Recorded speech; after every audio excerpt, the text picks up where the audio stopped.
J'ai jamais vu un marché aussi dingue, dynamique, en croissance et avec un tel potentiel que l'investissement immobilier à Dubaï. J'entends toutes les semaines des amis entrepreneurs autour de moi ou des connaissances qui nous partagent des gains, des success stories, des belles opérations, etc. Dubaï m'a offert ça en fait. C'est cet état d'esprit de croissance où il n'y a plus de limites parce que tu vois à côté de toi des tours qui poussent comme des champignons qui font 60, 100, 120, 200 étages. Tu vois du marbre, du sol au plafond, tu vois des Lamborghini, des trucs, et c'est pas pour du show-off, mais c'est juste que c'est inspirant et c'est beau. C'est pas que ça pue l'argent, c'est juste que ça sent la réussite. Et cette réussite, elle te nourrit et elle te tire vers le haut. J'accueille aujourd'hui Alec Henry, fondateur de Entrepreneurs.com. Dans ce nouvel épisode, nous avons pu échanger sur son parcours et son expérience entrepreneuriale. Installé à Dubaï, Alec nous donnera son avis sur sa nouvelle vie d'expatrié aux Émirats. Découvrez l'univers des entrepreneurs, investisseurs et acteurs de l'immobilier de Dubaï à travers ce podcast.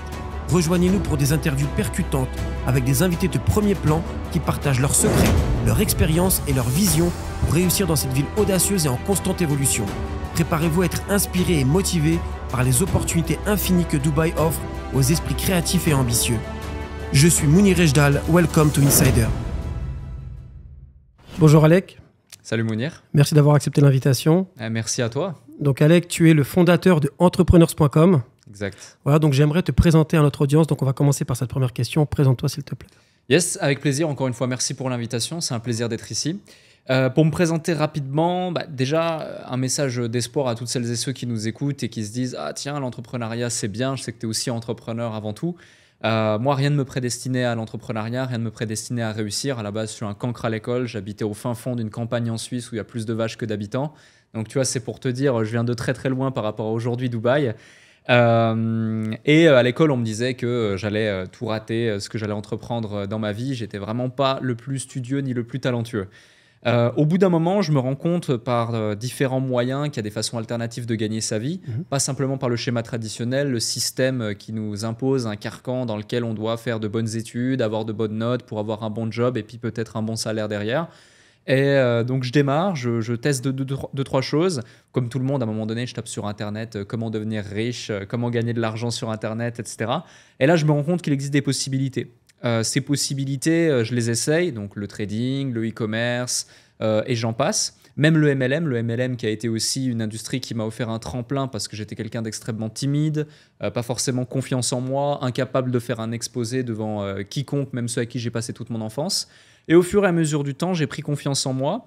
Et là, je me dis, OK, je vais créer une boîte. Sauf que moi, je suis né en Suisse, j'habitais en Suisse, et créer une société en Suisse, ça coûte cher, très cher. Il faut 20 000 balles uniquement de consignation de base, plus à peu près 5 000 francs suisses de frais, donc à peu près 25 000 euros au global. J'avais pas cet argent. Donc là, je vais me remettre en question. Pendant un an, je vais travailler vraiment comme un acharné. Plus de sorties, plus de loisirs, plus d'amis, plus de copains, plus de copines, plus d'achats, plus rien. Je cumule 3 jobs. Je suis ouvrier à l'usine le jour, agent de sécurité le week-end et la nuit et arbitre de foot le week-end. Tout ça pour accumuler de l'argent. Puis après, je me dis, je vais créer ma boîte. Et là, je me dis, qu'est-ce que je vais faire ? J'ai aucune idée de quel type de boîte je vais créer. C'est juste que l'entrepreneuriat est un outil qui va me permettre d'acquérir ma liberté. C'est la seule chose que je sais, à ce moment-là en tout cas. Et je me dis, OK, je vais aider les business à avoir plus de clients grâce au digital. Pourquoi j'en viens à cette déduction ? Entre B2C et B2B, qui a le plus de pouvoir d'achat ? Les entreprises, les business. De quoi ils ont besoin ? De clients et de visibilité. Quel est le meilleur outil et levier pour l'avoir ? Tu le connais bien, tu le sais. Les réseaux sociaux, la visibilité sur Internet, etc. Je me dis que de par mes passifs d'anciens grands joueurs de jeux vidéo, etc., où j'étais complètement addict et je passais 12, 10, 15 heures par jour sur les jeux vidéo, je sais utiliser un ordinateur. Donc je me lance avec mon associé là-dessus. On crée une agence de marketing digital basée en Suisse. On a un client, puis 2, puis 3. Puis on fait pivoter notre modèle économique. Donc ça, c'est vraiment pour le début. Et puis ensuite, il se passe pas mal de choses. Beaucoup de gens me demandent comment j'ai fait. Je crée ensuite un site qui s'appelle leconsultant.fr. On devient rapidement la référence en France pour aider les consultants, les coachs, les prestataires de services à se développer. Puis ensuite, je fais des séminaires devant 100 personnes, 200, 300, jusqu'à presque 3000 personnes pour expliquer justement mon parcours, la réussite que j'ai réussi à mettre en place pour moi, pour mes clients. J'écris un livre qui devient best-seller, Business, 13 lois pour devenir un entrepreneur à succès. D'ailleurs, au moment où on sort cet épisode, peut-être que le 2e est sorti, c'est en cours, j'ai hâte.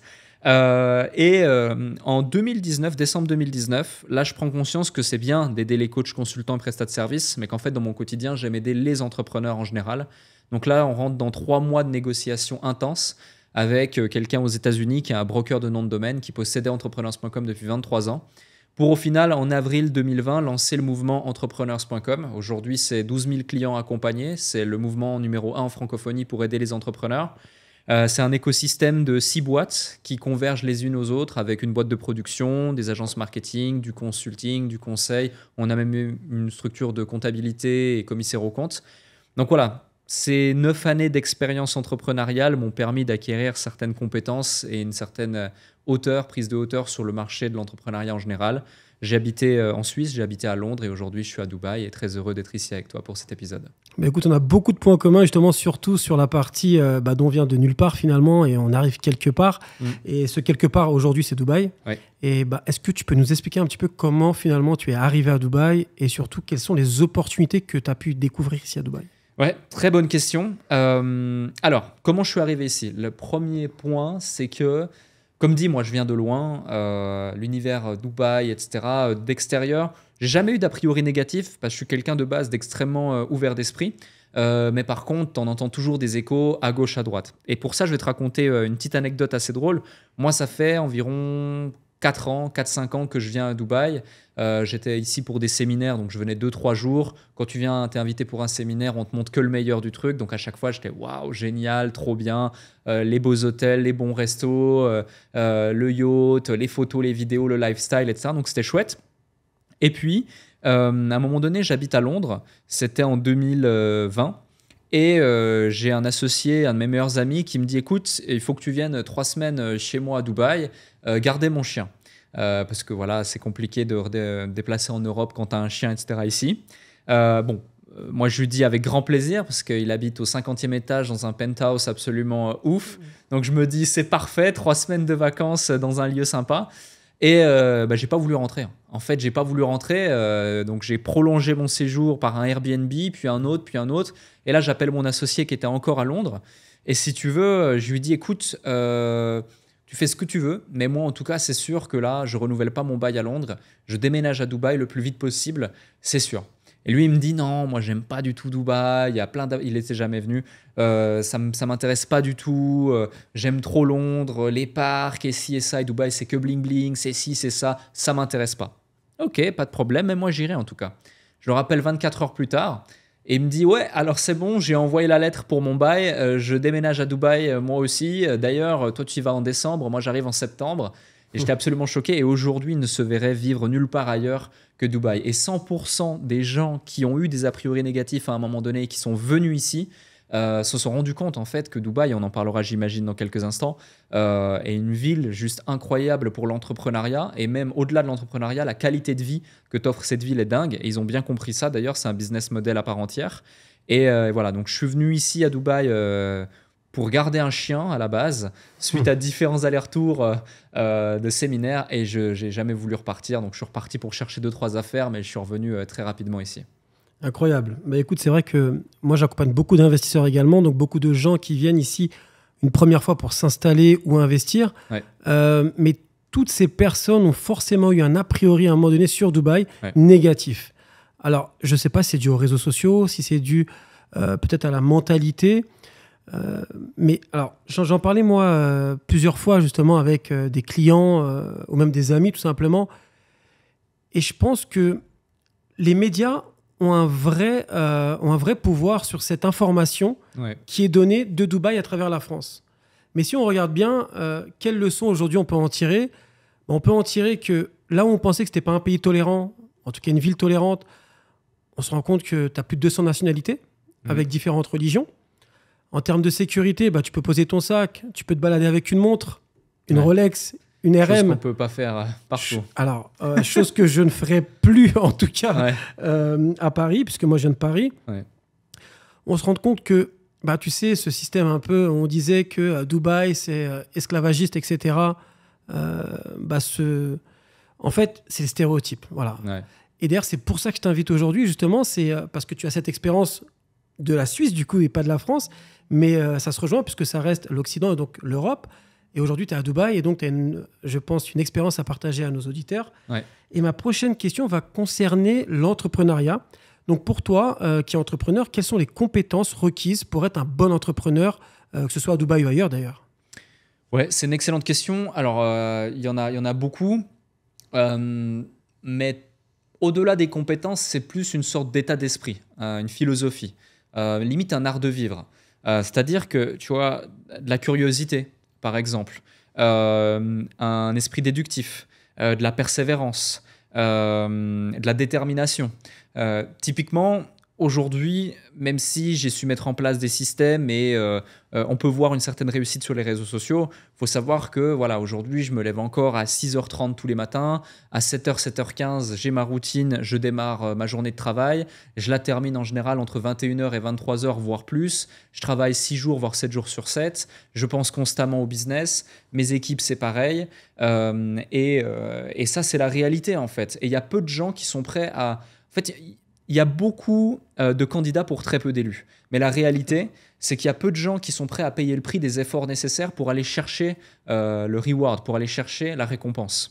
Et c'est un petit peu comme tout dans le sport de haut niveau, dans plein de choses. Il y a beaucoup de gens qui veulent s'amuser à faire un petit peu de tennis, de paddle, de foot, etc.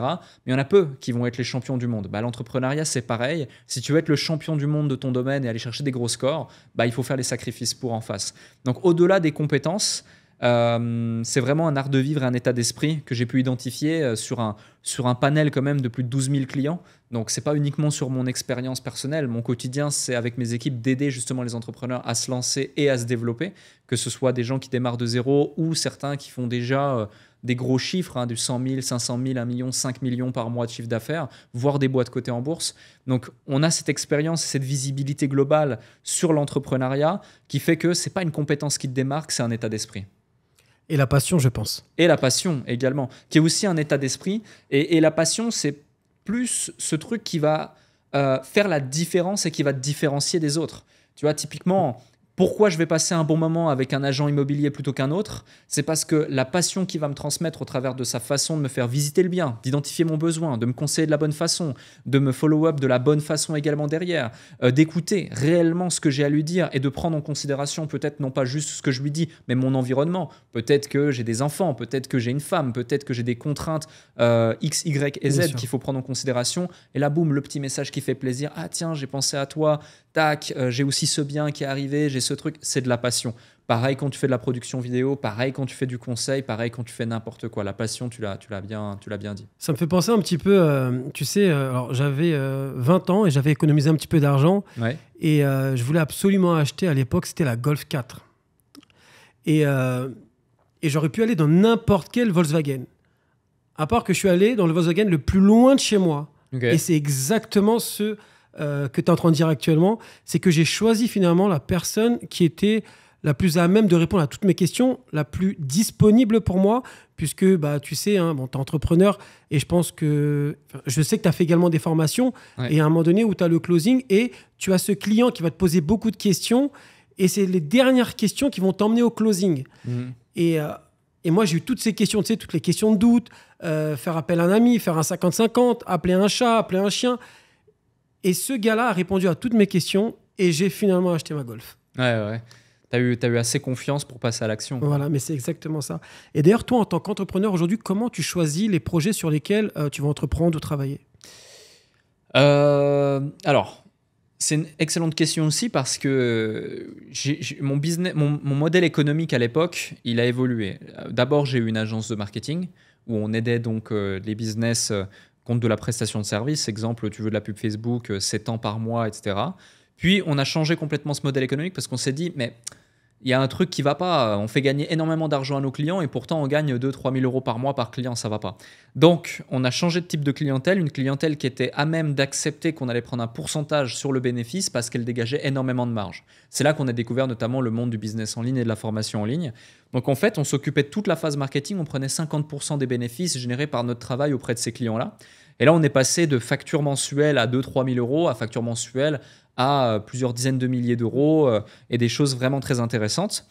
Et ensuite, du coup, il y a eu l'autre phase. C'est que ça, c'est quand tu fais de la presta, mais ensuite, on n'avait plus le temps de faire de la presta, on devait faire du conseil. Donc tu fais du conseil une fois, deux fois, trois fois, tu vends relativement cher ton conseil. Et puis, au bout d'un moment, ton client, il est tellement satisfait qu'il te dit, bah, c'est quoi la next step? Et la next step, c'est rentrer au capital. Et c'est comme ça que j'ai construit un écosystème d'entreprises tout autour de moi, d'une dizaine d'entreprises en tout. Certaines, maintenant, je suis sorti du capital, j'ai revendu mes parts, j'ai restructuré la chose de façon plus sensée parce que je me suis rendu compte que ça te défocus quand même si tu peux mettre les bonnes personnes aux bons endroits, totalement déléguer, automatiser, structurer, supprimer l'inutile, te concentrer sur l'essentiel. Il y a un moment donné où on n'a que 24 heures dans sa journée. Donc aujourd'hui, je suis concentré sur le fait de développer le tronc, le socle de ces activités, qui est représenté par ma personal brand et aussi du coup entrepreneurs.com, qui sont les deux poumons de ces entreprises-là, on va dire. Et puis autour justement, qui sont l'arbre et les feuilles de cet écosystème, les différentes entreprises. Donc je travaille aujourd'hui, quand je parle de rentrer au capital réellement, avec beaucoup moins de business.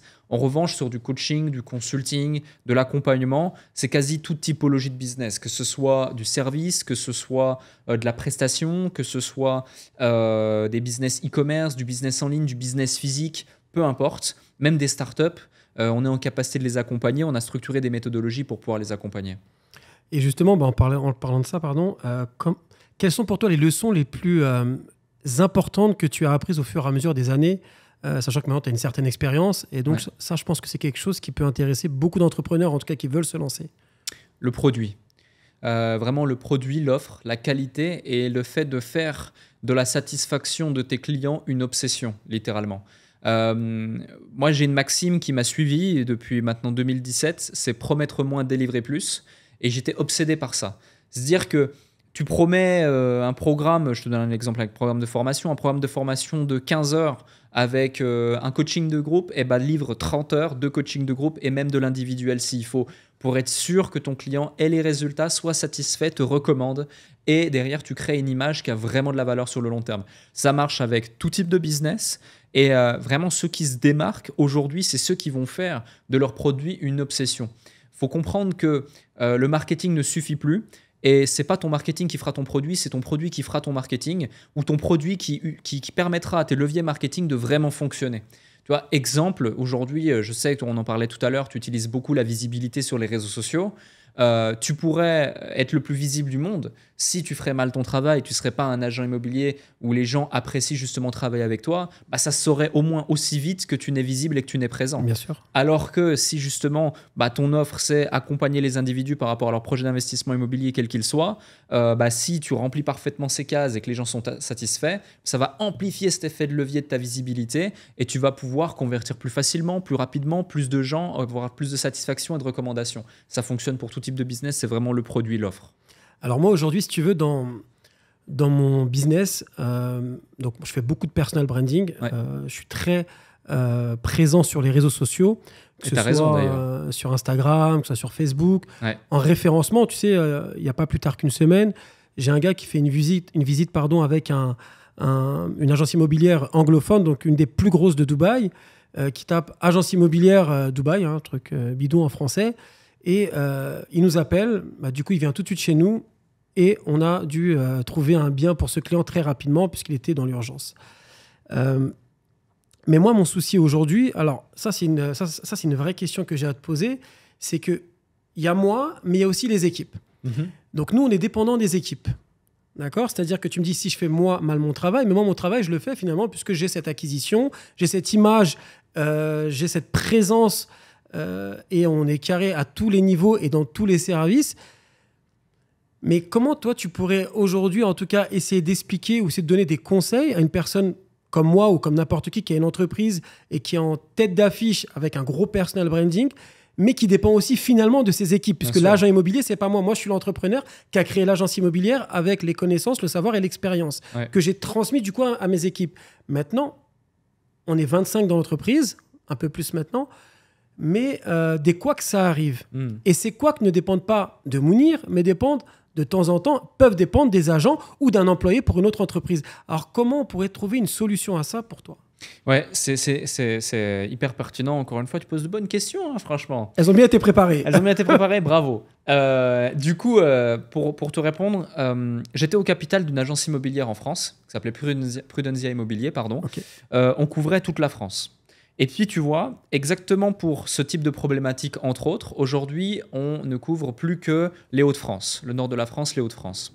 On avait 50 agents dans toute la France, majoritairement des indépendants qui étaient payés à la commission, certains en fixe salariés dans les bureaux, on avait 3 bureaux, etc. et autres. Donc, ouais, tu peux scaler, tu peux déléguer pour augmenter ta capacité d'absorption, tu peux mettre en place des process et autres, c'est top, mais à un moment donné, exactement même problématique que toi. Aujourd'hui, ça a été restructuré, j'ai revendu mes parts, c'est totalement différent, mais par contre, ça m'a offert une leçon qu'aujourd'hui je fais appliquer aussi à certains de mes clients et que je vais te partager ici, c'est que il y a plusieurs points. Le premier, c'est qu'il faut souvent aller à la simplicité, parce que finalement, toi, déjà, tu es passionné, tu es un entrepreneur, tu as créé le truc, tu as été prêt à déployer des efforts énormes pour pouvoir en arriver là où tu en es et puis réussir à ça. Et si tu as ta place, toi, il y a une raison. Il y a une raison que ce soit toi à cette place et pas tes 25 agents immobiliers. Ça ne veut pas dire que tu es meilleur qu'eux. Ça ne veut pas dire que tu es plus intelligent qu'eux. Ça veut juste dire que d'un point de vue temporel et d'un point de vue énergie, tu as été en capacité d'être persistant, d'être constant dans le temps et tu as mérité cette place ici aujourd'hui. Malheureusement, du coup, c'est un avantage, mais un inconvénient. L'avantage, c'est que ça te donne cette légitimité, ce leadership sur eux pour pouvoir justement les tirer vers le haut et puis faire en sorte de déployer. Mais l'inconvénient, c'est que eux, face à une problématique, ils vont pas avoir l'élasticité intellectuelle dont tu sais faire preuve maintenant quasi naturellement parce que tu as tellement vu de cas pour gérer des problématiques X, Y et Z. Donc pour ce faire, supprimer l'inutile, aller à l'essentiel à chaque fois, créer des process les plus simples, clair et explicite possible. Nous, par exemple, tu vois, les process jusqu'à répondre à un email de « j'ai perdu mes identifiants pour me connecter à cet espace », il y a un process. Répondre à un email par rapport à un devis, il y a un process. L'onboarding d'un client qui vient de faire une requête, par exemple, comme celui qui tape ton nom sur Google, qui par le SEO te découvre, il y a un process. Donc ça, c'est le deuxième point, vraiment. Le troisième point, c'est l'automatisation. Il y a plein d'outils aujourd'hui qui te permettent de standardiser, d'automatiser avec des CRM, des ERP, des GRC. Si tous ces termes paraissent un petit peu chinois, une simple requête Google avec ses acronymes permettra d'avoir de la clarté sur de quoi il s'agit à chaque fois. Et aussi ChatGPT, l'intelligence artificielle aujourd'hui, moi je l'utilise au quotidien. Dès que j'ai découvert sa puissance, j'ai fait deux choses. J'ai pris un abonnement payant, j'ai fait un Loom, donc un enregistrement de mon écran. J'ai envoyé ça à tous mes responsables d'équipe et je leur ai dit aujourd'hui, avant de poser n'importe quelle question à votre subordonné ou à votre responsable, vous ne posez plus la question à ces gens-là, vous posez la question à ChatGPT à chaque fois, voir s'il a la réponse avant une autre personne et vous ne dérangez plus personne. Ça a augmenté la productivité de plus de 30% pour tout le monde. Et en plus, c'est plus pertinent que la plupart des réponses de chacun. Donc l'automatisation, l'IA nous permet d'automatiser beaucoup de choses, même ne serait-ce que des réponses à des emails. Tu prends un assistant virtuel. Ici, en plus, à Dubaï, de par la diversité des différentes personnes des différents pays qui sont ici en termes de ressources humaines, on a des talents extrêmement dévoués, travailleurs, bosseurs, qui travaillent très très bien et qui ne coûtent pas forcément cher. Tu mets une personne comme ça sur la gestion d'une adresse email qui travaille avec des outils d'IA qui fait que tous ces emails sont déjà centralisés, répertoriés et pré-répondus. Elle a juste à les relire, les valider, les envoyer, les rentrer dans un process pour que ton agent puisse gagner du temps. Tout de suite, c'est des process amélioration, automatisation, suppression de l'inutile. On supprime la réception, le traitement et la réponse des informations. On automatise la moitié du traitement et puis on délègue à la bonne personne avec un process justement le reste. Et le dernier point, amélioration continue. Maîtrise des chiffres et des KPI chaque fois, et puis surtout monter en compétences. Formation, formation, formation. Je vois beaucoup trop d'entrepreneurs qui ne forment pas leurs collaborateurs. Même parfois des grosses boîtes, des grosses structures. Récemment encore, un entrepreneur qui a la boîte numéro 1 RH en Europe, qui a un client et qui me dit, et je lui dis, c'est quand la dernière fois que tu as formé tes managers ? 1 an et demi. 1 an et demi, ça fait 1 an et demi qu'ils n'avaient pas été formés correctement comme il se doit. Et je lui dis non mais tu peux pas laisser ça comme ça. C'est tous les mois, il doit y avoir des rapports clairs, nets et précis, tous les trimestres, des formations, des montées en compétences, des réunions sur comment améliorer le process. Et aujourd'hui, la plupart des gens, notamment quand on commence à avoir une équipe structurée de 15, 20, 25, 30, 50 personnes, etc., on n'a plus forcément le temps de voir certains petits détails sur le terrain. Et on doit avoir ce lien direct avec ses collaborateurs, ce feedback, cette boucle de rétro-feedback dynamique pour pouvoir être connecté à ça et pour pouvoir améliorer. Donc avec ces 5 points, je pense que ça permet, alors c'est des points macro, je ne rentre pas en micro dans les détails parce qu'on pourrait faire un podcast entier là-dessus, mais ça permet déjà d'améliorer considérablement les choses pour les entrepreneurs qui nous écoutent et qui seraient dans les mêmes problématiques que tu as citées. C'est très intéressant. Et d'ailleurs, je te remercie vraiment pour la réponse. Tu vas m'aider à sûrement restructurer ma boîte, du coup. Et alors, en tant qu'entrepreneur, je pense que tu n'as pas eu que des success stories, mais tu as peut-être eu des échecs. Alors, ma question, c'est comment tu gères l'échec, toi, Alec Henry? Alors, je dirais que, en fait, déjà, je le gère en ne le percevant pas comme tel. Je le perçois en deux choses. Vraiment, la première, c'est des leçons ou des prises de conscience. C'est-à-dire que je ne suis pas dans un mensonge à moitié schizophrène en me disant j'ai aucun échec, tout réussit, tout est rose, machin. Pas du tout, au contraire. J'ai vraiment une réalité, j'apprécie la vie avec une réalité claire et même brutale des choses, où je vais peut-être même minimiser certains succès plus qu'autre chose d'ailleurs. Mais par contre, je suis tout le temps dans le but, ok, c'est quoi le cadeau derrière, c'est quoi la leçon derrière, c'est quoi la prise de conscience derrière. Exemple concret, un de mes échecs a été de prendre trop tard conscience, enfin trop tard, tout est relatif, mais du fait d'accepter de déléguer. Le recrutement de mon premier collaborateur, je l'ai fait plus tard que je n'aurais dû le faire. J'ai vraiment attendu d'être au bout du bout, à suffoquer sous le travail et derrière les tâches, alors que je me suis rendu compte que non, on n'est pas mieux servi que par soi-même. Oui, il y a des gens qui peuvent faire les choses bien mieux que toi et qui sont bien plus compétents que toi sur plein d'autres sujets s'ils sont bien recrutés, s'ils sont bien formés. Et clairement, le but du business, c'est pas d'être l'artisan constant du truc, mais d'avoir la vision, d'être au-dessus du business plutôt que dans le business, et puis de pouvoir faire avancer les choses. Ça, pour moi, ça pourrait être perçu comme un échec, mais c'est plus une leçon, une prise de conscience. Donc, c'est comme ça que je perçois l'échec. Alors, moi, dans mon cas, si tu veux, alors, à l'instant T, je le vois comme un échec. Okay. Alors, dis-moi si je me trompe, hein, mais là, je te parle vraiment de mon expérience, mais à l'instant T, je vois quelque chose que je n'ai pas réussi comme un échec. Et plus les années passent, et plus finalement, les choses que tu as réussies se transforment en choses normales, et plus tu te rends compte du bienfait que les échecs, à ce moment-là, donc à l'instant T, ont un bienfait sur ce que tu as d'entreprendre aujourd'hui. Ouais. C'est-à-dire que moi, perso, je sais que j'en serais pas là sans ces échecs. Donc finalement, on en revient à ce que tu dis, donc des belles leçons. Et je pense qu'il ne faut pas voir l'échec comme un échec, mais il faut le voir vraiment comme quelque chose, déjà une belle expérience. Il faut relativiser, puisque je vois beaucoup de gens également, tu sais, je parle avec beaucoup d'entrepreneurs forcément qui viennent s'installer. Donc du coup, bon, tu sais comment ça se passe, hein. Au début, c'est des clients, mais ça finit très souvent, alors pas des amis, mais des belles connaissances. Et c'est toujours la même chose. Enfin, tu sais, quand ils me racontent tout leur parcours, on en arrive à se dire que j'ai un super beau parcours et je suis très content d'être là et je suis très content d'avoir vécu tout ce qui m'est arrivé. Et mes plus belles expériences sont mes plus beaux échecs. Tu vois, donc on en est vraiment là-dedans. Je vais avoir une question supplémentaire. Quels sont les livres ou les personnes qui t'ont le plus influencé en tant qu'entrepreneur? Ouais, je rebondis sur un point et ça me permet de répondre à cette question. C'est quand tu n'as pas atteint un truc, quel qu'il soit, etc., il ne faut pas forcément le voir comme un échec, mais plus comme un challenge, on va dire, comme une prochaine étape. Et il faut se dire pourquoi. Pourquoi je ressens ça et pourquoi je ne l'ai pas atteint et qu'est-ce que j'aurais pu mettre en place pour l'atteindre, qu'est-ce que je peux mettre en place pour l'atteindre. Ça, c'est le premier point. Le deuxième point, c'est souvent, tu sais, l'entrepreneur, et moi je le vois, hein, les deux choses qui font que la plupart des entrepreneurs échouent ou alors ne vont pas aussi vite qu'ils ne pourraient aller, c'est deux choses. La première, se comparer aux autres. La deuxième, vouloir aller trop vite. C'est un petit peu contradictoire et même contre-intuitif de se dire je ne vais pas assez vite et je n'ai pas les objectifs et je n'ai pas l'atteinte des objectifs que je veux parce que je veux aller trop vite. Mais en fait, à vouloir aller trop vite, tu fais des erreurs à un moment donné. C'est un peu comme si tu te mets à courir, passer un objectif, sauf que tu vois pas que le sol est mouillé, tu vois pas qu'il y a une banane ici, tu vois pas qu'il y a ça, tu as oublié quelque chose, donc tu retournes en arrière et puis tu dois refaire le chemin inverse, etc. etc. C'est vraiment ça. Et le comparer aux autres, ça crée de la frustration finalement. Et c'est cette couche de frustration qui fait que tu dois toujours te comparer à toi-même. Et moi, j'étais exactement dans ce cas. Et je vais un peu te décevoir, mais j'ai pas de grande lecture à recommander. Je suis pas un grand lecteur. J'ai pas eu de mentor non plus. J'ai pas forcément suivi de formation. Par contre, je me comparais tout le temps aux autres et ça m'a coûté cher. Ça m'a fait perdre du temps, de l'énergie, de l'argent, de la motivation.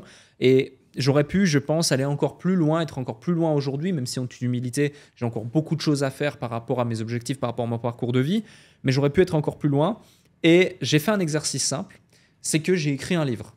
Donc, en fait, naturellement, j'étais un jour à une soirée business comme ça, un anniversaire d'un logiciel que j'utilisais, j'étais invité. Et j'ai une maison d'édition qui me croise là-bas et qui me dit on veut écrire un livre avec toi, on veut s'occuper de tout, etc. Est-ce que ça te tenterait? Moi, j'accepte. Je me dis, nouvelle expérience. En plus, j'étais dans une période où je disais oui à tout. Tu veux ça? Oui, tu veux? Oui, vas-y, let's go, on écrit un livre. Bon, je me mets à écrire un livre. Heureusement, je suis bien entouré. Et en fait, je me rends compte que en lisant ce livre, je fais une introspection personnelle sur les 3-4 dernières années. J'avais jamais fait ça. Parce qu'en fait, on est tellement constamment à faire la course à l'objectif, la course à demain, la course à la semaine prochaine, la course au mois suivant, la course à « Ok, j'ai 10 clients, j'en veux 20. J'ai 20 clients, j'en veux 100. Je fais 100 000 par mois, je veux faire 150, puis 200. Je fais 30% de marge, je dois faire 35. On fait 10 leads par jour, on veut 30 leads par jour, etc. etc. » Qu'on oublie en fait ce qu'on a fait hier, ce qu'on a fait avant-hier, ce qu'on a fait il y a une semaine, il y a un mois. On oublie qui on était il y a encore seulement quelques mois, quelques années, il y a 10 ans. Et moi, aujourd'hui, je revois qui j'étais il y a quelques mois, il y a quelques années, il y a 10 ans. Je me dis, mais c'est incroyable. Comment je ne peux pas être rempli de gratitude par rapport à ça et avoir une force, une énergie quasi indestructible quand je me dis là où j'étais, où je suis aujourd'hui, plutôt que de me rajouter une couche de pression inutile à me dire là où je suis, là où je vais être demain. Je ne suis pas assez parce que je veux être là, moi, mais je ne le suis pas encore. Non, pense pas comme ça.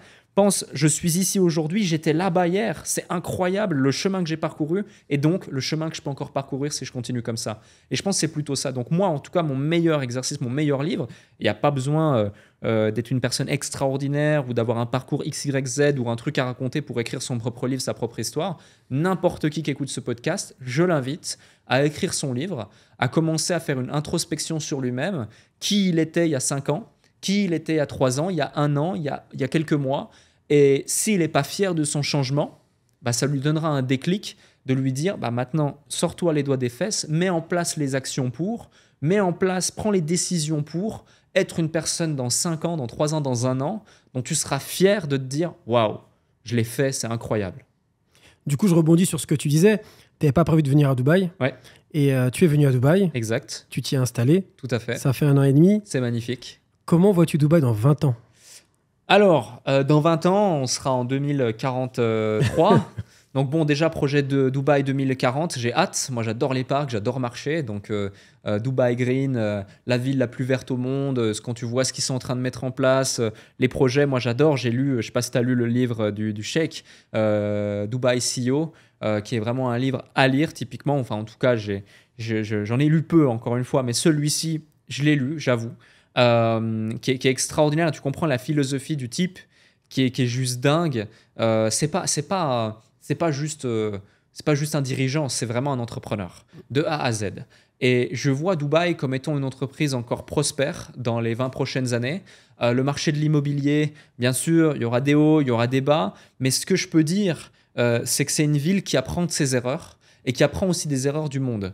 Là où tu vois que partout ça va mal, que ce soit en Russie, en Ukraine, ça va mal, boum, tout le monde vient ici. Que ce soit en France, ça va mal, ici ça va bien. Que ce soit aux États-Unis, ça va mal, ici ça va bien. En fait, ici, tout va bien. Pourquoi ? Parce qu'ils se nourrissent des erreurs du reste du monde et de leurs erreurs passées pour pouvoir progresser, pour pouvoir avancer. Et ils font en sorte d'être extrêmement attractifs dans tout, que ce soit les formalités administratives, que ce soit aussi le climat, que ce soit la qualité de service, que ce soit les conditions de travail, que ce soit tout de A à Z. Et je pense que ça va aller qu'en progressant, qu'ils vont aussi mettre en place des choses qui peut-être sont un petit peu plus, comment dirais-je, contraignantes sur le papier, exemple avec aujourd'hui l'obligation d'avoir une comptabilité qui va progressivement être mise en place, ou des taxes spécifiques pour les sociétés mainland qui collaborent ici sur le territoire, des choses comme ça, mais qui sont nécessaires pour pouvoir être un petit peu plus, on va dire, dans les clous de ce qui se fait ailleurs, mais tout en restant bien plus attractif que tout ce qui se fait ailleurs, encore une fois. Donc je vois vraiment Dubaï d'un bon œil sur les 20 prochaines années, et typiquement même aujourd'hui j'ai pas d'enfant, mais c'est un projet dans ma vie. Eh bien, quand je vois justement mes amis autour de moi qui ont des enfants et qui me racontent la scolarité de leurs enfants ici à Dubaï, j'ai qu'une envie, c'est de rester ici dans les 5, 10, 15 prochaines années, mettre mes enfants ici à Dubaï à l'école, parce que ce qu'on leur apprend, c'est incroyable. La qualité même de la scolarité ici, c'est fou. Et puis de l'autre côté aussi, le réseau. Moi, je dépense presque 100 à 150 000 euros par an pour développer mon réseau, dans des masterminds, dans des voyages, etc. Juste pour des fois rencontrer une personne, je prends à dépenser 10 000 à 15 000 euros. Clairement, j'aurais pas besoin de le faire pour mon fils ou pour ma fille, juste en le mettant à l'école à Dubaï. Parce que tout de suite, il y a des gens autour de toi, le fils de tel entrepreneur, le fils de ci, le fils de ça, ah, je connais cette personne. Et c'est hyper aidant et c'est hyper stimulant. Alors que, parce qu'on est dans une ville où tu as clairement que des gens qui sont là pour avancer, que des gens qui savent faire de l'argent, que des gens qui veulent créer des choses, qui veulent changer le monde pour certains. Et c'est ça que j'adore avec Dubaï. Alors toi, tu dirais quoi à une personne qui voudrait s'installer à Dubaï aujourd'hui? Viens. Super. Voilà. Qu'est-ce qui te Viens dérange? voir. Ouais, mais viens voir déjà. Viens voir, ouais. Qu'est-ce qui te dérange le plus, toi, aujourd'hui à Dubaï? Puisqu'on parle des bonnes choses, Ouais. mais comme tu sais, il faut aussi dire les mauvaises choses. Oh. Je vais te donner un truc bidon, mais vraiment bidon, parce que franchement, je cherche. Là, comme ça, qui me vient, c'est, tu sais, j'avais pas l'habitude de devoir appuyer sur le bouton rouge pour chauffer l'eau avant de me doucher. Ça me dérange un peu, mais c'est écologique, donc c'est bien. Mais tu vois, quand on arrive à trouver ce genre de détails, c'est que vraiment, tu sais pas trouver de défauts là où tu es. J'ai la chance de bosser depuis mon ordinateur. Il me faut une connexion Internet, un ordinateur ou mon téléphone, et je peux bosser où je veux à travers le monde. J'ai beaucoup voyagé, je suis aussi allé à Bali, dans des trucs comme ça. Ça me convient pas. La seule ville où je me sens vraiment bien, et c'est pas que pour les impôts, parce que j'avais déjà un schéma extrêmement bien optimisé de par ma structure et de par le fait que j'étais en plus pas en France. En Suisse, c'est différent qu'en France pour différentes raisons. Je me sens bien ici, quoi. Donc, trouver des défauts, franchement, c'est pas... Ouais, le trafic. Désolé, j'avais 30 minutes de retard pour cet épisode. Tu vois, le trafic, des fois, c'est un peu contraignant. Mais c'est tout, à certaines heures. Mais je crois qu'on oublie le trafic parisien, le trafic en France. Alors, en Suisse, je ne sais pas trop, mais il y a beaucoup de trafic puisque... C'est vrai. Tu vois, donc c'est un défaut qui n'est même pas propre à Dubaï. Parce que le trafic, c'est que pendant peut-être 2 heures et à certains endroits. Donc, si tu l'anticipes, c'est clair. Non, mais tu vois, j'arrive pas... Même des défauts que j'arrive à te trouver, tu arrives à me les contourner. Donc, non, j'ai pas de défaut spécifique. Je pense qu'on s'habitue justement à rouler 20-30 minutes maximum à Dubaï. Ouais. Et dès qu'on en fait un petit peu plus, on oublie. Justement, on oublie un petit peu ce qui se passait avant. Enfin, moi, perso, avant, je faisais des 1 heure et c'était normal. Ouais, c'est vrai. Tu vois, quand je partais d'un Surtout bout de dans Paris... Surtout dans l'IMO, j'imagine, tu as dû en faire des heures de route. Exactement. Non, clairement. Non, mais franchement, c'est une bonne question encore une fois, et c'est pas pour vendre Dubaï ou autre. J'ai pas d'intérêt à vendre Dubaï ou quoi que ce soit, mais j'arrive pas à trouver spécifiquement de défaut. Peut-être le prix de l'immobilier qui monte, des choses comme ça, bien sûr, c'est normal. Mais voilà, c'est le marché de l'offre et la demande. Mais même, pour moi, c'est pas un défaut, parce que tu vois, ça fait une sélection naturelle dans certains entrepreneurs, par exemple. Tu as des entrepreneurs qui étaient là, et puis au bout d'un moment, ils n'ont plus forcément les moyens de rester ici. Du coup, tu as 2 choix. Soit tu vas faire en sorte de faire plus d'argent, de rester ici, de continuer de prospérer, ça va tirer vers le haut. Soit tu vas te dire c'est trop cher, j'ai pas les moyens, et tu vas aller, je sais pas moi, en Estonie, au Portugal, et c'est ok, hein, ou à Bali, et c'est ok, c'est génial, hein, ces endroits. Mais moi j'ai beaucoup d'entrepreneurs que je connais qui du coup sont partis ailleurs de Dubaï, non pas parce qu'ils n'aimaient plus Dubaï, mais parce que c'était trop cher pour leurs moyens financiers, pour leur étape de business. Et c'est ok encore une fois. Donc même ça, tu vois, je trouve que c'est bien, c'est stimulant. Moi je suis arrivé ici à Dubaï, c'est pas le soleil qui m'a convaincu, c'est le fait que quand je suis arrivé en 2019-2020, puis qu'après j'ai déménagé, ça fait maintenant 1 an et demi que j'habite ici temps plein, 10 millions par an, c'était un bel objectif. J'étais en mode, je suis content, je fais mes 10-15 millions par an, c'est bien, bravo, c'est cool. Quand je suis arrivé au bout d'1 semaine et demie, 100 millions par an, j'étais encore un petit. Et je me disais, mais 10 millions par an, 10, 15 millions, 20 millions, mais c'est pipi de chat, c'est rien du tout, tu rigoles. C'est ce que fait mon voisin de palier chaque mois, limite en chiffre d'affaires. C'est pas normal. Tu dois aller beaucoup plus loin, tu dois casser tes plafonds de verre, faire une boîte juste en francophonie, mais non, c'est international. Avoir 10 000 clients, mais non, 100 000 clients. Tu vois, Dubaï m'a offert ça en fait. C'est cet état d'esprit de croissance où il n'y a plus de limites, parce que tu vois à côté de toi des tours qui poussent comme des champignons, qui font 60, 100, 120, 200 étages. Tu vois du marbre, du sol au plafond, tu vois des Lamborghini, des trucs, et c'est pas pour du show-off, mais c'est juste que c'est inspirant et c'est beau constamment. Et ça c'est pas que ça pue l'argent, c'est juste que ça sent la réussite. Et cette réussite, elle te nourrit et elle te tire vers le haut. Et t'en as certains, ça va dégoûter, ils vont se dire ah, c'est trop, c'est bling, c'est ci, c'est ça. Et t'en as d'autres, ça va les inspirer. Mais la réussite saine, tu vois. Et ça, c'est important de le mettre en avant et c'est ça que je retiens avec Dubaï. Alors la partie immobilier où tu disais les prix montent trop et c'est ça qui te déplaît, on en parlera juste après. Ouais. Sur la partie immobilier justement, on va rentrer plus un peu dans le côté perso-pro où je vais te demander justement actuellement quels sont toi tes projets actuels. Faire plus de la même chose. C'est-à-dire qu'aujourd'hui, on développe très bien entrepreneurs.com, on est bon dans ce qu'on fait, donc on continue à le faire. On est très bien structuré. Sur entrepreneurs.com, on a à peu près une trentaine. Sur l'ensemble de mes sociétés, on a à peu près une centaine. Donc continuer dans cette lignée, dans cette lancée, toujours apporter davantage de valeur à nos différents clients, développer mon personal branding, ma visibilité, le podcast, qui est un projet récent, ça fait 6 mois. D'ailleurs, c'est génial que tu lances aussi un podcast, ça le vend en poupe. Je t'encourage à le faire. Donc, ouais, c'est simplement ce qu'on peut me souhaiter, plus de la même chose. Et comment tu évalues l'importance des réseaux sociaux pour ces nouvelles activités ? Capital. Ne pas y aller, c'est une erreur fondamentale.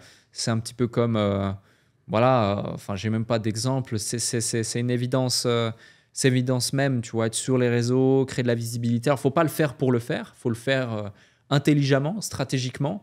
Si typiquement, on parlait avant de Snapchat, toi, tu as vu que sur Snapchat, il y avait un créneau. Tu vois que ça marche, que tu as des clients potentiels sur Snapchat. Si demain, tu te lançais, par exemple, je fais une bêtise, sur LinkedIn et tu vois que ça marche pas du tout, continue pas à faire du LinkedIn pour faire du LinkedIn. Ça paraîtrait évident pour toi parce que tu as cette compréhension des réseaux sociaux.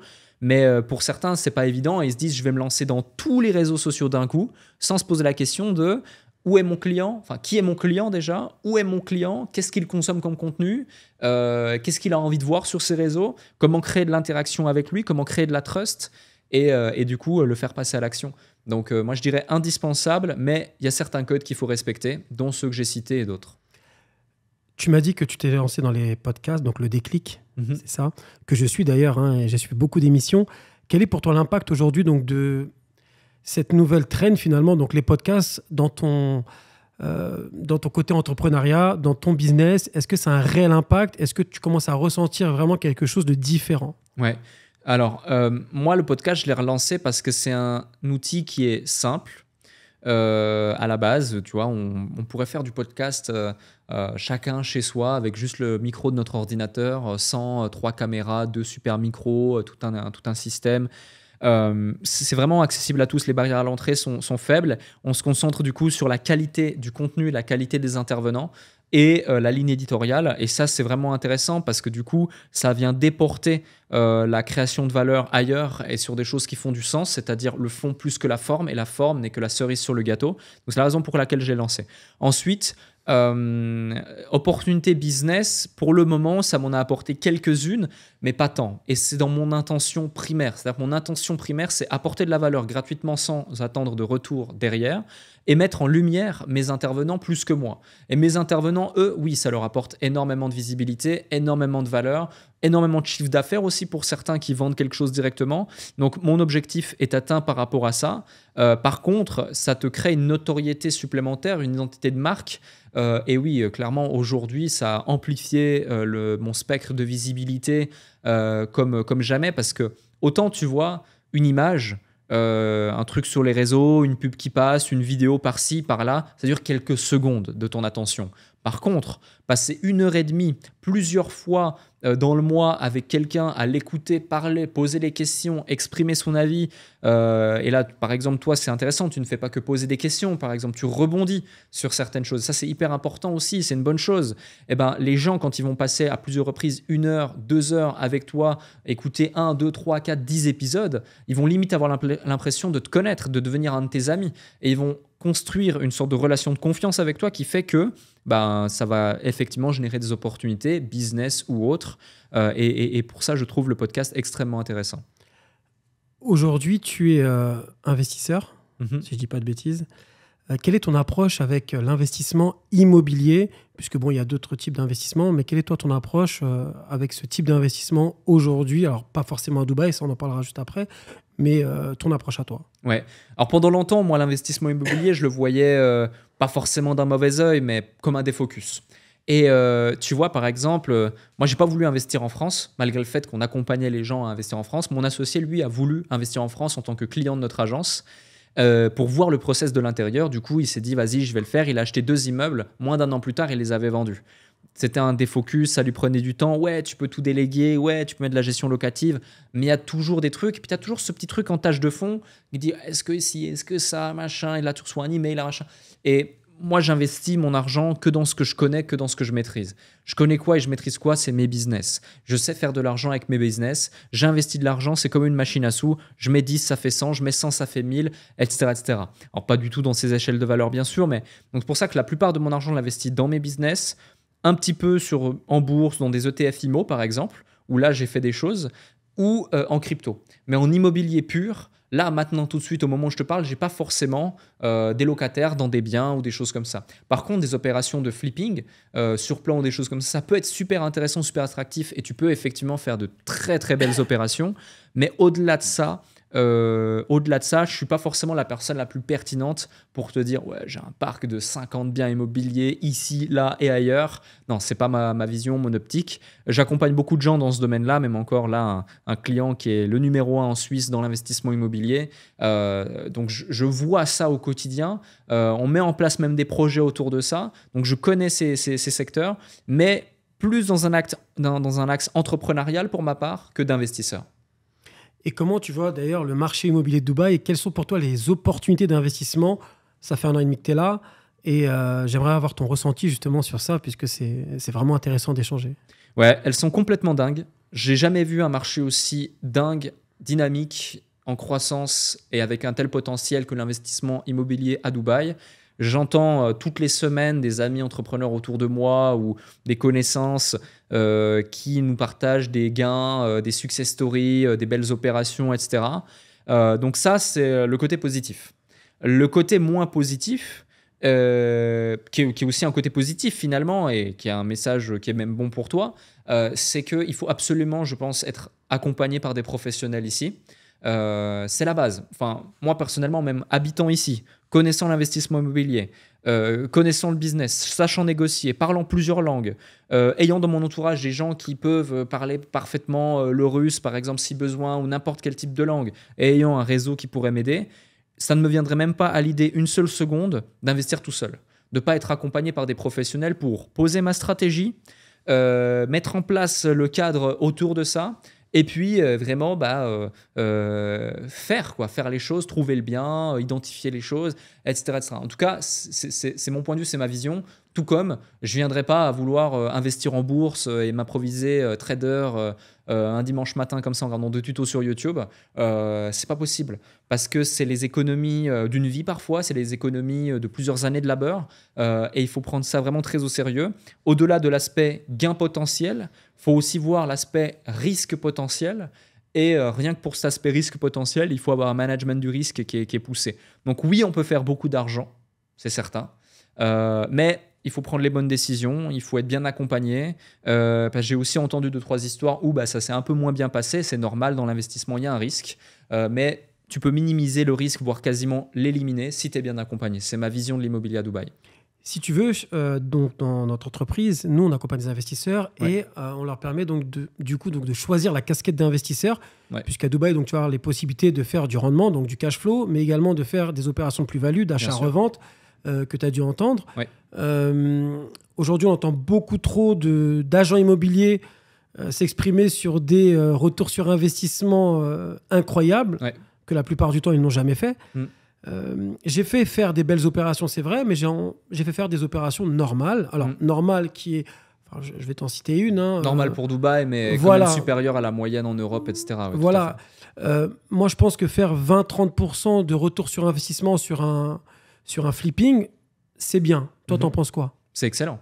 Ouais, tout à fait. Non, c'est bien. Et je pense que tu as raison de mettre l'église au milieu du village à propos de ça. Et d'ailleurs, tu vois, c'est pour ça que je spécifie que j'entends des beaux rendements dans mon entourage. Mais par contre, je n'écoute pas les bons rendements des agents parce que j'en entends aussi le nombre d'agents qui me contactent, qui me sollicitent, que j'ai dans mon WhatsApp et des fois me relancent ou des choses comme ça. C'est bien, je le vois, mais déjà, il y a un point qui est clair, tu l'as évoqué avant, c'est la confiance. Et au-delà de l'aspect ouais, sur le PDF, il y a des rendements de fou. Non, je veux te connaître, avoir confiance en toi, etc. Et du coup, j'ai confiance en certaines personnes. Je m'adresse à eux directement. Et effectivement, tu évoques 20-30%. C'est déjà de très beaux résultats. Alors attention, 20-30%, c'est le retour sur investissement. C'est-à-dire, tu as mis 100 000 euros et tu en gagnes 30 000. Qu'on soit clair, puisque je sais qu'à la fin du podcast, on pourra recevoir des commentaires, dire ils font 20-30% de rendement locatif. Ouais. Alors attention, je ne vais pas commencer à m'étaler là-dessus. Même si, tu vois... encore une fois, c'est peut-être des cas exceptionnels, mais moi, je vois, j'ai quelqu'un qui a acheté un appartement à Blue Waters il y a de ça 4 ans. Tu vois, aujourd'hui, la personne... N'en parle pas parce qu'on va dire que tu es un menteur. C'est incroyable, tu vois. Mais c'est fou. Ils ont qu'à aller juste vérifier les chiffres par eux-mêmes, ils verront. Si on regarde les chiffres sur Dubai Land, de toute façon, c'est très simple. Quand on vend une propriété, on sait la personne, elle a acheté à quel prix, la personne, elle a vendu à quel prix. Exact. Moi, ma dernière opération, c'était 6,9, vendu à 2 ans, 11,5, revendu le 3 mars. Voilà, c'est ma dernière opération que j'ai fait faire à un investisseur. C'est un très beau retour sur investissement. Et encore, là, je te prends le prix global. Mais comme tu sais, à Dubaï, on a les plans de paiement. Ouais. Et donc, la personne n'a jamais mis 6,9. Ouais. Elle a mis moins de 3 millions pour en gagner 4. Ouais. Donc, son retour sur investissement, il est juste incroyable. Et donc ça ne correspond pas à tous les types d'investisseurs. C'est-à-dire qu'il faut être prêt. Il faut avoir des fonds, puisque ce n'est pas avec 100 000 euros d'apport dans le compte bancaire que je vais pouvoir faire ce type d'opération. On va rentrer sur des tickets moyens minimum de 500, 600, 700 000 euros sur le papier. Bien entendu, nous, ce qu'on va regarder, c'est le plan de paiement. Exemple, là, il y a un projet qui est sorti à Business Bay avec des prix moins intéressants, du coup, puisque tu l'as dit, les prix continuent de monter. Et encore, si on regarde le papier, on est encore très bas par rapport à ce qu'on peut penser comparé aux grandes mégalopoles internationales. Mais le plan de paiement, c'est un 40%. Quand je sais que le promoteur, lui, est intéressant, donc premier, feu vert. Quand je sais que ce promoteur-là, sa stratégie, c'est faire que de l'augmentation de valeur, donc la valorisation avec le temps. Quand je sais que ce promoteur-là livre dans les temps. Bon, même si, et je l'ai déjà dit très souvent, tous les promoteurs ont leur talon d'Achille. Donc, je vais prendre un maximum de feu vert, je vais regarder le plan de paiement, je vais rentrer avec une stratégie de flipping, donc sur un bien à 400-500 000 euros, je pourrais revendre peut-être 40-50 000 euros plus tard, donc au bout d'un an et demi, mais j'aurais mis combien? Là, sur celui-ci, je vais mettre 150 000 euros et je pense que c'est quelque chose qu'on peut revendre au bout d'un an et demi, 50 000 euros de plus, 70 000 euros de plus. Ça, c'est clairement un type d'opération qu'on peut faire.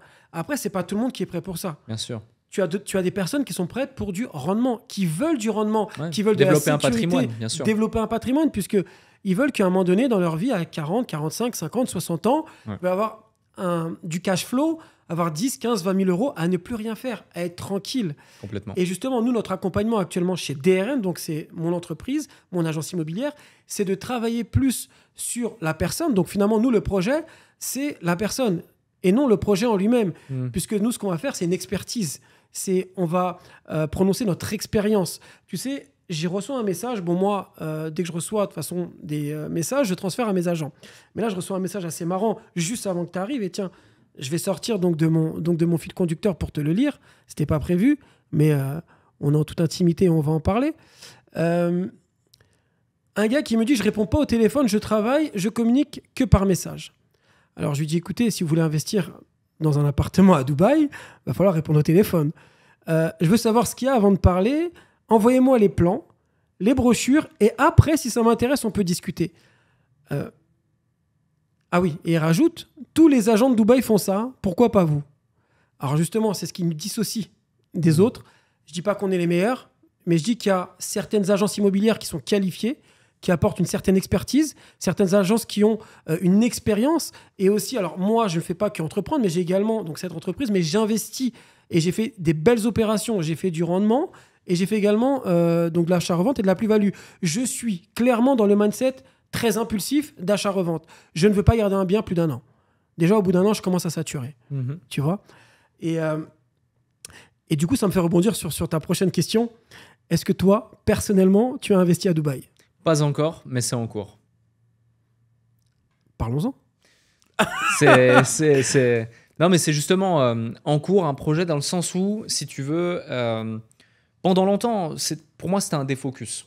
Parce que je vois vraiment tout ce que je fais, en tout cas avec mon argent. Après, avec mon temps, c'est sensiblement différent parce que j'ai un management de mon temps qui est assez qui est assez segmenté sur ces 3 dernières années, mais avec mon argent clairement uniquement héroïste.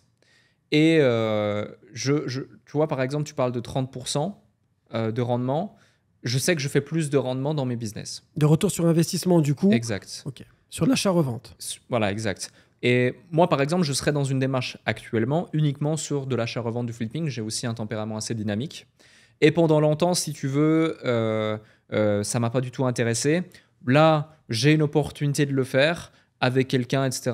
Je vais le faire. C'est plus, voilà, on va dire, pour le kiff, pour le fun. Mais je sais qu'en fait, mon argent, je le place dans mes business. Ça me rapporte plus que ce type de rendement. Par contre, pour quelqu'un qui veut vraiment... Tu vois, contrairement à la France, Dubaï, je trouve que c'est plus un marché où vraiment tu as de l'argent de côté, tu as envie de le placer, ça prolifère, quoi, ça fait du profit, mais ça te prend vraiment pas plus de temps parce que tu es vraiment accompagné de A à Z. Et alors qu'on a beaucoup moins ce truc, je trouve, en France. Et pourtant, j'avais moi-même une agence clé en main d'investissement où on est cherché au moins 10% de rentabilité brute sur chaque bien et la personne n'avait quasi rien à faire. Mais elle avait quand même des choses à faire. Tu dois aller défendre ton dossier auprès de la banque, tu dois monter ton dossier bancaire, tu dois aller faire 1 ou 2 visites, tu dois aller signer auprès du notaire, ça te prend 6 à 9 mois. Il y a ci, il y a ça, machin, tu as quand même des emails, tu as des validations, tu as des signatures. Ici à Dubaï, c'est tellement fluide, c'est tellement flexible, c'est tellement facilité que bon, je me dis... Pourquoi pas, mais c'est pas du tout quelque chose qui m'attire plus que ça ou qui m'intéresse plus que ça. En revanche, je vois le potentiel. Je le recommande à quiconque n'a pas d'autres effets de levier d'enrichissement ou ne connaîtrait pas d'autres moyens de faire plus de rendement que ça spécifiquement. Et c'est pour ça que la plupart des gens répondent à ces critères et c'est pour ça que moi j'encourage les gens à tirer profit de ce marché, en tout cas dans cette période de temps. Alors, tu me dis que c'est pour le fun. Ouais. Est-ce que ce ne serait pas plus intéressant justement de penser à de la diversification plutôt? Parce qu'aujourd'hui, tu as un business qui te rapporte beaucoup, certes, mais je pense qu'on peut avoir également d'autres business. Oui, complètement. On peut diversifier et ça peut être intéressant justement. Puisque l'immobilier est un business. Exactement. Et tu es quelqu'un de dynamique, donc finalement, on est un petit peu pareil. Et tu sais... moi, j'étais au début dans une stratégie de rendement, clairement, mais aujourd'hui, je suis dans une stratégie d'achat-revente. Par contre, il faut être bien accompagné et il faut trouver des pépites. Ouais. Ça ne se trouve pas au coin de la rue. Ah, clairement. Et je vais aller plus loin. Il faut même des fois trouver des gens qui sont en détresse. Donc, on appelle ça les distress deals, qu'il faut acheter très vite. Donc, c'est pour ça qu'il faut avoir de la trésorerie. Donc, c'est pour ça que moi, personnellement, aujourd'hui, je n'investis plus dans ma résidence principale, mais je vais justement garder un maximum de trésorerie pour attendre des deals en distress pour pouvoir acheter rapidement et revendre rapidement. Puisque je ne veux pas poser tout mon argent sur un bien et patienter. D'où ce que je te disais juste avant, que je ne peux pas garder après plus d'1 an. Donc moi, je pense que, tu vois, par exemple, bon là, on en discute, et si moi, je parlais avec toi, parce que tu me disais que tu vas le faire avec quelqu'un d'autre, alors pourquoi pas moi? Peut-être que j'ai une meilleure proposition à te faire. Et si moi, je te disais, par exemple, que je vais prendre le minimum de ce qui ne te dérange pas dans ton capital, je sais pas moi, 200, 300 000 euros, et je vais trouver une opération finalement à 20-30% sur un axe de temps. Si j'y arrive, eh ben on continue sur des années. Si j'y arrive pas, au moins on aura essayé, et là on l'aura fait pour le fun. Pourquoi pas? Alors toi, pour toi aujourd'hui, quels sont tes investissements préférés outre l'immobilier, donc vraiment en général? Dans mes business, vraiment parce que je le maîtrise. Tu vois, je le maîtrise de A jusqu'à Z. Tu vois, maîtriser la chaîne de valeur, c'est aussi maîtriser sa chaîne de croissance. Donc, c'est là-dedans que j'investis le plus. Mes business, ma présence en ligne, mon personal branding, ma présence en ligne. Maintenant, un petit peu le déclic, mais bon, c'est dérisoire. C'est dérisoire. Même les revenus YouTube aujourd'hui couvrent les frais du déclic. Donc ouais, c'est vraiment ça. Et le dernier point, après de la diversification type crypto ou autre, mais ça, c'est plus... voilà, en tout cas, en ce moment, je suis assez liquide en crypto depuis maintenant un certain temps. Donc, pour terminer, Alec, quels sont les conseils d'Alec pour quelqu'un qui souhaite se lancer? Se lancer. Dans le sens où c'est souvent le truc le plus bateau, mais tu vois, faut pas attendre le dernier conseil ou faut pas attendre d'être prêt pour se lancer. Aujourd'hui, sur Internet, et même si tu as la flemme, tu vas sur ChatGPT, tu vois, on parlait de l'IA tout à l'heure, tu vas sur ChatGPT, tu as déjà les réponses. Tu écris à ChatGPT, GPT-3, 3.5 ou 4, peu importe que tu aies ou pas les moyens de t'offrir le 4. Bon, les moyens, ça vaut $24 par mois, ça va. pour la puissance de l'outil. Tu lui dis comment me lancer dans l'entrepreneuriat, j'ai ce projet, j'ai cette idée de business, fais-moi un plan d'action étape par étape. Il va te dire étape par étape ce qu'il faut faire. L'étape 3, tu ne la comprends pas, c'est par exemple comment créer une offre qui plaît à mon marché. Tu vas dire, donne-moi plus de détails sur l'étape 3. Et va te dire, il faut identifier bien son avatar. Explique-moi ce qu'est un avatar. Je veux dire, tu vois, aujourd'hui, juste avec cet outil, sans te parler des podcasts, sans te parler de YouTube, sans te parler des formations en ligne, etc., tu peux tout faire. D'ailleurs, la preuve, nous, aujourd'hui, entrepreneurs.com, on ne vend plus de formation en ligne à part entière, on vend surtout de l'accompagnement.